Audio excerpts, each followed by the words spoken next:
Well, D23, if you're anything like me, you're probably wondering how the iconic Stern characters that hang out on Disney's Cruise Line fleet get designed, sculpted, and installed, right? Well, join me in welcoming some Imagineers to the stage to talk about how they come to life and which future ship you can expect to see me on. What? It's called manifesting, okay? Anyway. Hey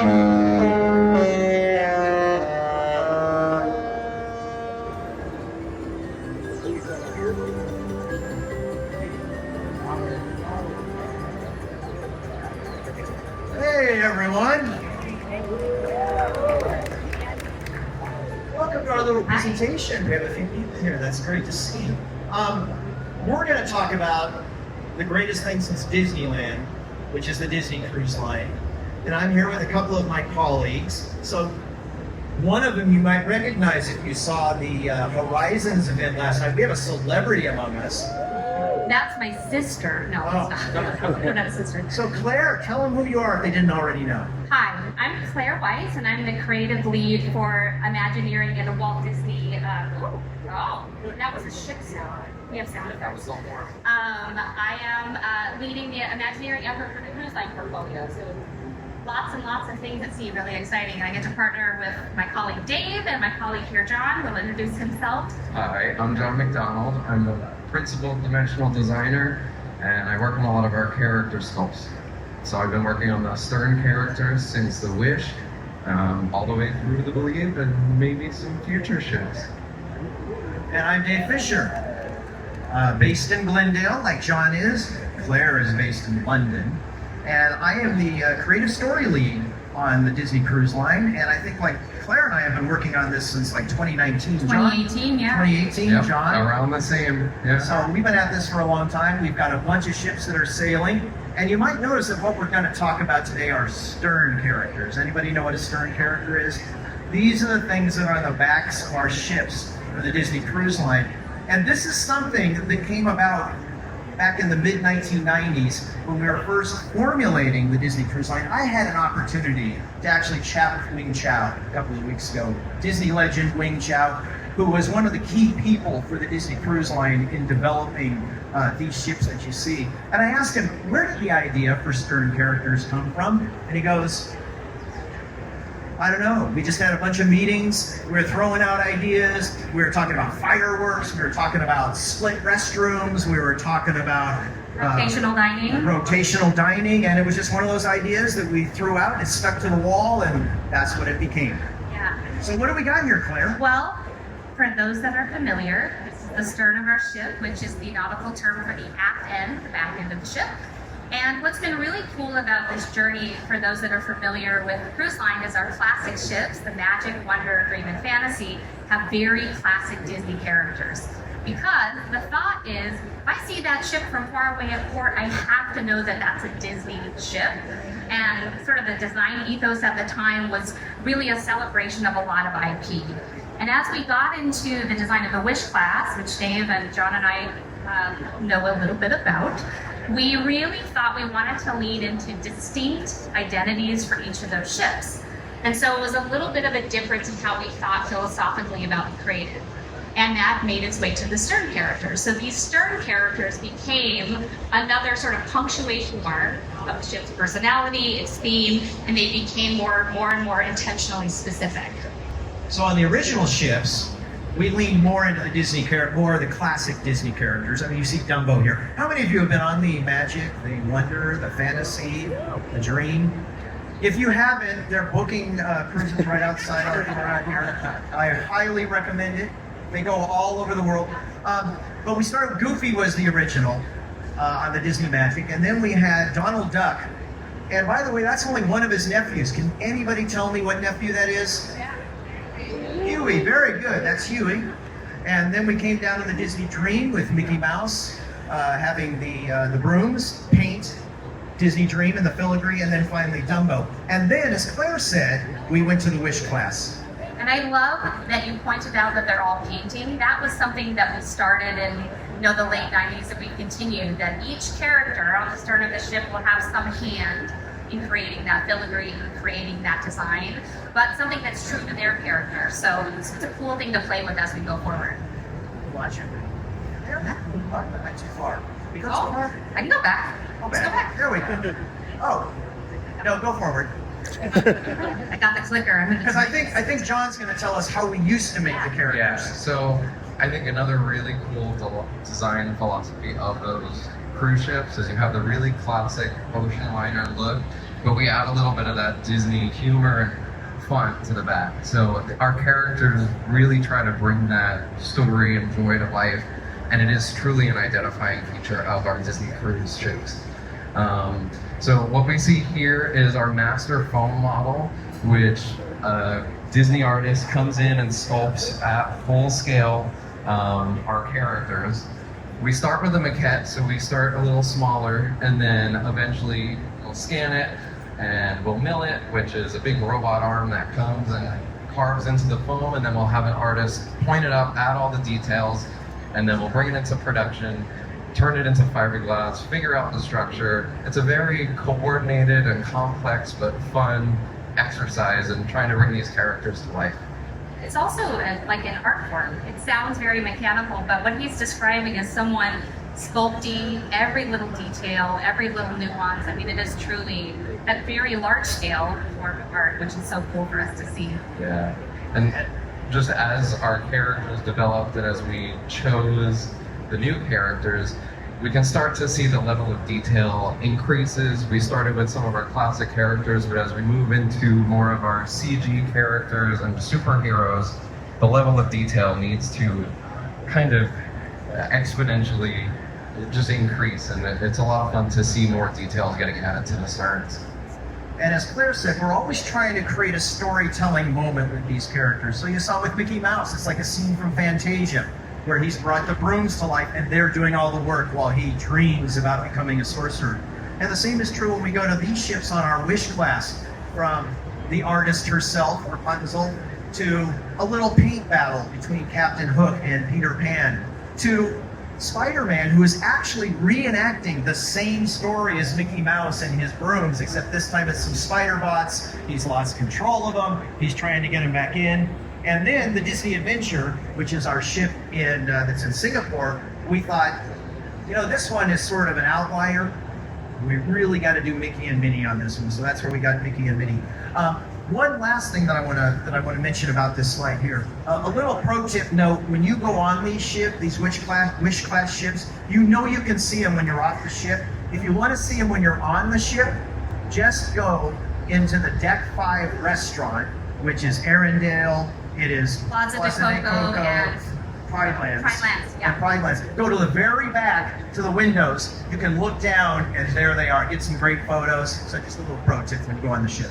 Yeah, and what's so cool, like Dave mentioned, you can sort of see the evolution too of the design sort of marrying with the theme of the ship. And by the time we get to Destiny, which for those that don't know, we should say no, all about heroes and villains. We wanted Spider-Man, of course, to be this icon, and we've even allowed that to change the shape language of the filigree to really celebrate that ship's theme.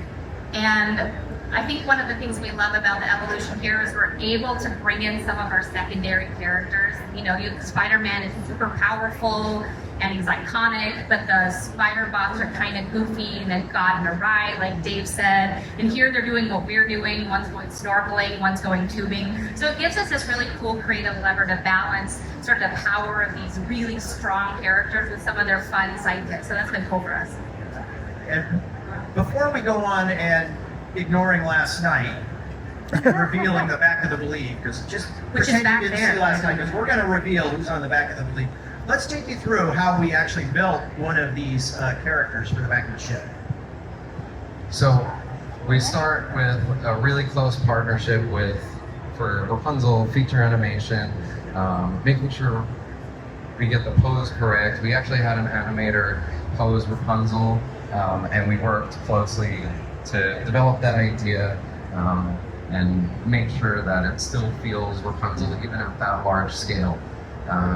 You can see here Irma and Roger working to approve the final foam model. So they're checking out all the details that Irma added and making sure that in the end it looks exactly like Rapunzel.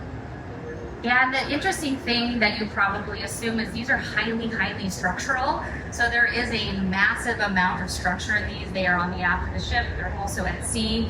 So the task becomes creating a vignette that has the feeling and the emotion that you want to convey and character, and then actually making it real. So a lot of design development goes into that initial sketch to the final thing to make sure it stays on the ship.